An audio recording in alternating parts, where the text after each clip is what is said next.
Hello mga batuta, ayan, bumili ako ng mga vitamins nila sa buho ng ating mga batuta.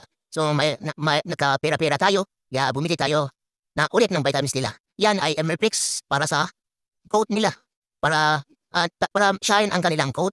At saka, kasi yung iba kasi dito mga batuta, hindi ako nakabili. Kaya yung coat nila maraming magaspang.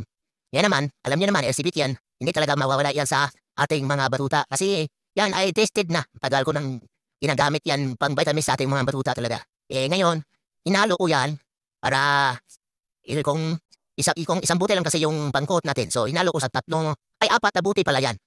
May isa dyan na nahuli kasi nagpabili pa ako. So, hinalo ko muna yung dalawang i-mix natin. Ganyan ako mag-mix ng ating mga vitamins sa ating mga batuta. Ngayon kasi, kailangan natin ng vitamins lalo na lagi umuulan.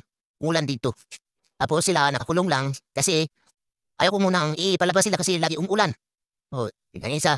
Lagi naman, ayan, ito yung pangatlong halo natin. Tiki-tiki. Alam niyo mga batuta, hindi lang tao ang gumagamit ng tiki-tiki, kundi aso din.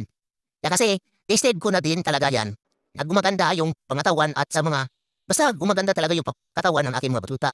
So, ang aking ginawa talaga, yan talaga yung ginawa ko ay hinalo ko yan, shake-shake. Hindi ko na pinakita mga batuta.